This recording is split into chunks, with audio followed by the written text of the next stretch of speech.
Good morning, good afternoon, or good night, and welcome to Command Power, the show in which we discuss all things Magic the Gathering with a focus on Commander. And today we have a brand new deck for you, and just as a quick heads up, this is not a budget deck, although I do think it should be fairly easy to find substitutes for those expensive cards. But before we do that, just a quick reminder to please click subscribe if you enjoy my videos. I'm currently growing the channel and I'm getting very close to 1,000 subscribers, so it would mean the world to me if you could support me. And today we're going to be talking about a commander that I've had my eye on for quite some time. It is Negan the Cold-Blooded from the Walking Dead Secret Lair. Now, full disclaimer, I have never seen the show, but this guy seems to be quite the antagonist and quite the badass from what I've heard. And anyway, if you don't know what he does, for 2 colorless, 1 red, 1 white, and 1 black, it's a legendary creature human rogue 4/3 that says when Negan enters the battlefield, you and target opponent each secretly choose a creature that player controls. Then those choices are revealed and that player sacrifices those creatures. And whenever an opponent sacrifices a creature, you create a treasure token. So I think this is really sweet for a variety of reasons. I love mind games cards, as you've probably heard me say before on this channel. And this feels like one of the ultimate mind games because obviously you want to choose the best creature, but then your opponent might think that you're going to be choosing a weaker creature, so they might choose their best creature, and then you might try to bluff their bluff, and it just turns into this crazy scenario, and every time this enters the battlefield it's going to be memorable in any case. Additionally, that second ability is pure value, and that's basically what we're going to be building the deck around. We are going to be including a lot of sacrifice effects and a lot of things that synergize with sacrificing. We're not going to be including Tergrid, I'll quickly point out, just because in my personal playgroup, Tergrid has this massive target on her head, and as soon as you drop her, the table immediately gets really annoyed and turns against you.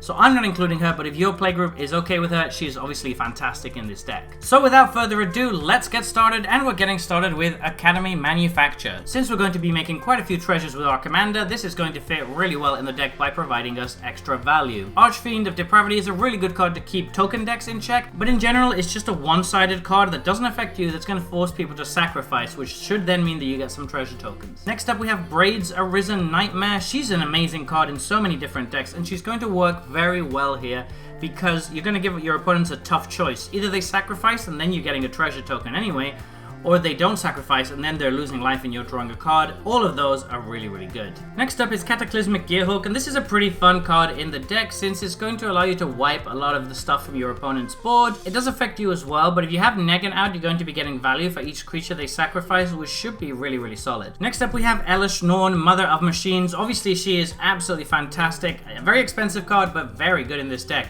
We have a lot of enter the battlefield triggers, so it's going to work really well, and then it's just really annoying the way it works against our opponents. Again, this is a card that's going to draw the ire of the table, so do use it with caution. Next up we have Fleshbag Marauder. It's one of many effects that are going to cause each player to sacrifice a creature when they enter the battlefield. That works very well with all of our enter the battlefield doubling effects, and it is going to allow us to get a treasure token for each opponent who sacrifices. Gadrak the Crown Scourge is going to be really, really solid in this deck. It's a 5/4 flyer for 3 mana that's almost always going to be on, and it's also going to give you a bunch of extra treasure tokens whenever a non-token creature dies during your turn, which should be happening a lot. Goldspan Dragon is a staple in any sort of deck that's based around treasures, and this deck has a big treasure sub-theme. Gravelighter is another kind of multiple sacrifice effect, but it's very flexible because you can actually use it to draw a card if you're really, really desperate. Also, the 2/2 flying body is nothing to scoff at. Grey Merchant of Asphodel is one of our finishers of choice, and since we have a few ways to flicker stuff or to double our enter the battlefield effects, this can do a lot of damage. Innocent Traveler is a bit of a pet card here. I recently acquired the Dracula version of this with Lucy Westenra, which I think is absolutely great.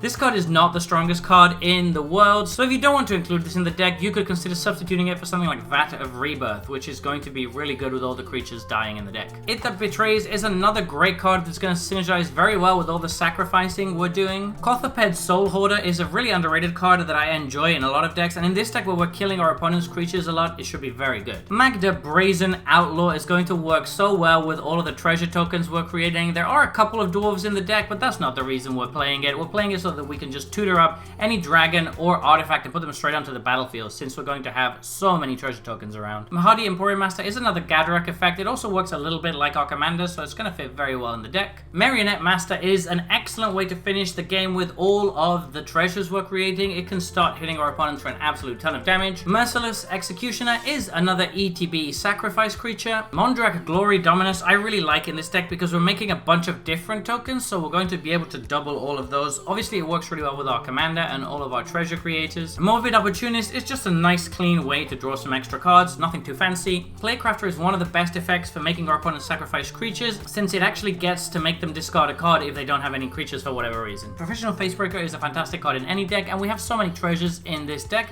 this can provide some real card advantage later on. Ruthless Technomancer is a really sweet one. We can sacrifice something big early, or not even at all if we don't need to, because we might already have a ton of treasures lying around, and then later on we can sacrifice all those extra treasures we have to get stuff back onto the battlefield over and over, which is going to make our deck really sticky. Sepulchral Primordial is one of our finishers of choice. It's slow, but it's going to steal our opponent's creatures pretty reliably since we're going to have their graveyards fully stocked. Shieldred Whispering One is another really slow card, but in this deck that synergizes around sacrificing, it can be pretty decent. Teriel, Reckoner of Souls, is one of my favorite pet cards, and it works so well in this deck. Yes, it's random, so we don't have too much control over this, but still getting a free creature every turn is really good. Toshiro Mizawa is another pet card of mine, and it just works so well in this deck. We've got a bunch of instants that are all going to be killing our opponent's creatures, and we don't actually need to kill our opponent's creatures with instants. We can kill them with any other way and then use the instant again, give it flashback basically until end of turn, which is really solid. Zorn is another excellent card in any deck centered around treasures. Next on, we're moving on to our artifacts. Most of our artifacts are mana rocks. You can find them in the link in the description, but the first one we're going to talk about is Conjurer's Closet, which is going to work really nicely by allowing our commander to do his thing every single turn. We also have a ton of ETB creatures, so even if our commander isn't in play, we can still get value off of this. Panharmonicon works really well with our commander and with all of our other ETB creatures. Portal to Phyrexia is expensive, but boy is it a good card in this deck. In any deck that can cast this reliably, it's going to be awesome, but in a deck centered around sacrifice, this is going to work so well, and it's giving us so much value by recurring a creature from any graveyard every single turn. Smokestack is a card that's probably not going to make you any friends, but I really like it in this deck, and I think this deck is not built around abusing it, so we're not really a stacks deck or anything, but it is nice that this gives us kind of a one-sided effect, because we're going to have so many treasures to sacrifice to this, and our opponents are probably going to have to sacrifice real cards to it. Moving on, we have Bolt Bend to protect our commander or any of our bigger creatures. This is basically an auto-include in any non-blue deck that has a commander with power 4 or more, I think. Forest Charm is a great way to protect our board against board wipes. Crackling Doom is a nice piece of removal that works really well in a deck like this that synergizes with sacrifice. Ephemerate is going to allow us to protect our commander and our important creatures, and it's also going to allow us to re-trigger their ETP abilities, so it's really good for 1 mana. Hostile Negotiations is a nice mind games card that I've been looking forward to play, and this seems like a good deck to try it out. Liliana's Triumph is going to work really well, and we do have one Liliana Planeswalker in the deck, so we might actually randomly get to make them discard occasionally. Soul Shatter is another excellent way to make them sacrifice, and since they have to choose their highest value card, we're almost always getting something good with this. Thrilling Encore is a card I love in any deck that's based around killing stuff, because it's just going to give us so much value and often just win you the game outright if you can get everything onto the battlefield under your control. Tibbol's Trickery is really important as a way to interact with spells on the stack. Next up we have Sorceries. Consuming Vapors is going to give us a nice little bit of life gain, which we sorely need, and it's also going to cause a sacrifice, which means we're going to get a treasure token with Negan.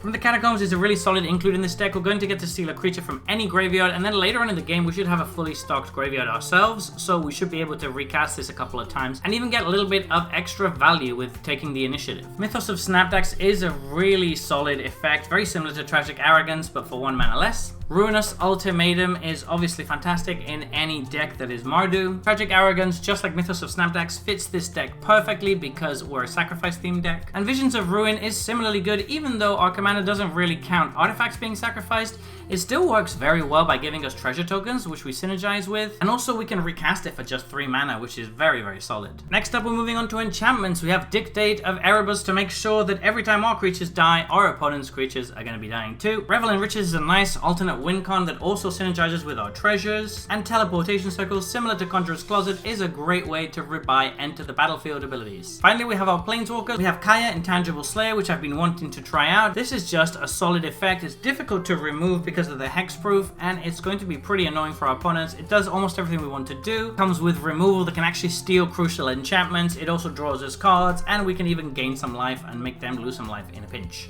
Liliana Dreadhorde General is obviously going to be one of the best cards in the deck. Since we're going to be drawing cards whenever our creatures die, that's going to happen quite a bit. But then also the -4, which forces each player to sacrifice 2 creatures, works really well with our commander. And finally, the Eternal Wanderer is one of the best cards in the deck, and definitely the best Planeswalker in the deck, just because of that -4 ability that is going to cause our opponents to sacrifice everything that we choose. That is just so much value if we have our commander out. We can just keep our commander alive and get an absolute ton of treasure tokens, and it should be very, very difficult for our opponent to come back from that, because then we can just use all those treasures to immediately rebuild our board, and we're going to be super far ahead. And they can't even attack the Wanderer efficiently because it can only be attacked by 1 creature, and at that point we should have multiple blockers. Amazing card in general, but in this deck in particular it is even stronger. Next up we have our lands. We have Bojuka Bog and Scavenger Grounds to be able to deal with our opponent's graveyards. We have Tectonic Edge, which is going to allow us to deal with any problem lands that we might encounter.